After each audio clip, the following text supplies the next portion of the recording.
The ancients placed great emphasis also on breathing exercises and breathing with movement. And Bodhidharma, the ancient monk, brought these teachings down through Tibet and down through the Silk Road. So they emigrated out into countries like Korea, Japan, India, and became endemic. And he also brought his medicine techniques with it.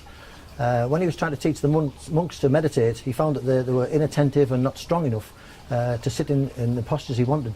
So he taught them these breathing exercises. And I've documented these in the Arthur Bounce book in 1989 as developing the ki or the chi, spirit energy moving around the body. And basically these are the exercises. So you make the stance and then we'll explain them at another time.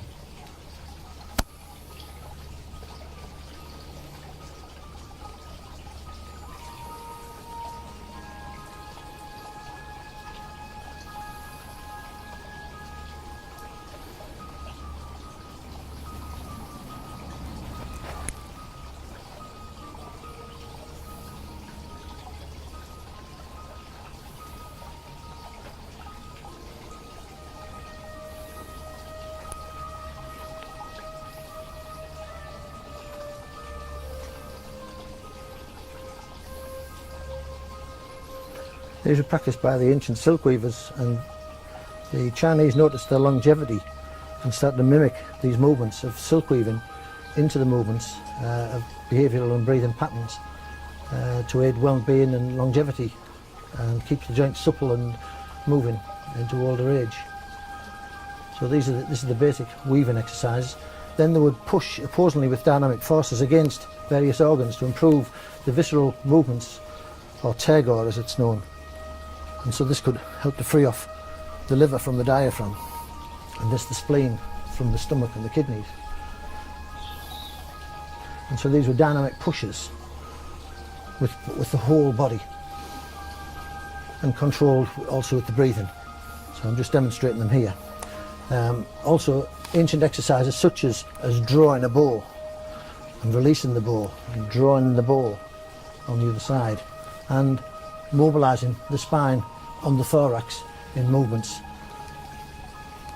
And these are the preparatory exercises to meditation, as I say, way back when Bodhidharma introduced them. And to most martial artists would use these exercises also as a warm-up. And in China you'd see it's turned into Tai Chi, and Taikyoku is its equivalent in Japan.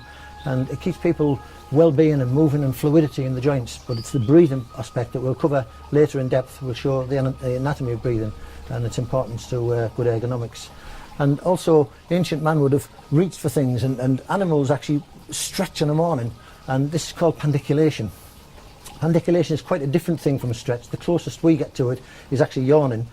That's our limbic ancient response to this mechanism of recalibrating muscles. But it's really important that you move as close as possible to these kind of pandiculatory movements that animals make to actually recalibrate this flow of muscles. So you're working right from your toe right to your hand.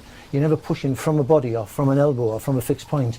The whole body is moving in different directions to produce these vectors of force where you want the actual potency of the movement, either at your fingertips or from a push or a lift or a pull. It doesn't really matter.